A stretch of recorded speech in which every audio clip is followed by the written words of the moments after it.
Por isso que eu falei para vocês agora há pouco, porque o ápice da revelação de Deus, quando eu falei com vocês muitas vezes, ou de muitas partes, ou de muitas maneiras, é porque ainda não era plena. Não era plena ainda. Agora, quando chegou Jesus, a revelação de Deus agora é plena. Nós temos aqui 66 livros da Bíblia, 66 livros que foram fechados. Nenhum outro livro pode entrar na Escritura Sagrada, nem um outro versículo pode entrar, nem mais uma palavra pode entrar, nem mais um tio sequer, um sinal qualquer pode entrar na Bíblia, na Escritura Sagrada. O que você precisa saber para ser salvo, Deus já fala com você. O que você precisa saber para poder ter uma vida plena aqui nesta terra, antes do Senhor voltar, Deus fala com você. Deus fala através do Filho. Jesus, meus irmãos, Ele foi e Ele é o clímax, Ele é o pico mais alto da revelação de Deus. Quando Jesus veio, ali se cumpriu toda a profecia, ali se cumpriu tudo que era esperado, que foi a chegada do nosso Senhor e Salvador Jesus Cristo. Por isso que a Escritura diz: havendo Deus outrora falado muitas vezes de muitas maneiras a nós, nos pais pelos profetas, nesses últimos dias nos falou pelo Filho. Então hoje, se Deus fala com você através de uma palavra, se Deus fala com você através de um dom, se Deus fala com você através de uma oração, se Deus fala com você através de um cântico, tudo que Deus fala com você, de alguma forma, está enraizado aqui nas Escrituras Sagradas.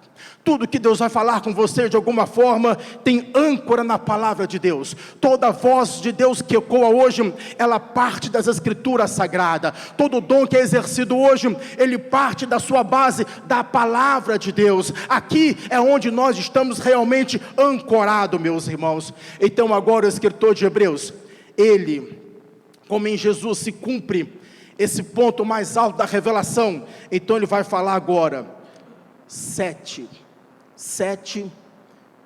olhares para Jesus. Ele começa a observar aqui ele começa a destacar 7 características, 7 olhares para Jesus. Primeira coisa que ele diz, ele vai dizer: nos falou pelo Filho, a quem constituiu herdeiro de todas as coisas. Primeira coisa, o que Jesus é?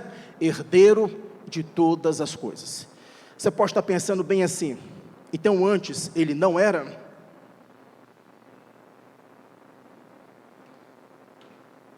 Ele não era herdeiro antes? Ele só se tornou depois que ele veio a este mundo? Como explicar isso? Deixe-me tentar explicar isso para os irmãos. Salmo capítulo 2, eu acho que já foi ministrado aqui nos Salmos, né? Versículo 8, é um salmo messiânico.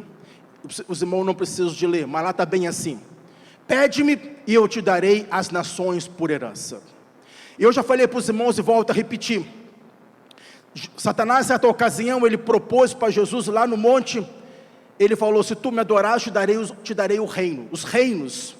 E eu já falei também para os irmãos que embora Satanás seja mentiroso, mas ali ele não mentiu, porque de fato, quando Adão e Eva pecaram, eles deram legalidade a Satanás, de forma que fora de Israel não havia, a não ser que houvesse uma ação extraordinária de Deus, como por exemplo foi Nínive, quando Deus enviou Jonas para lá. Fora isso, os gentios não tinham acesso à salvação.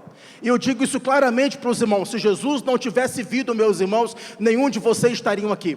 Nenhum de nós estaríamos aqui. Nós estaríamos afastados e continuaríamos afastados de Deus. Então veja bem, não tinha salvação fora dos termos de Israel. Não havia aliança, só tinha uma aliança, e essa aliança era exclusivamente com Israel.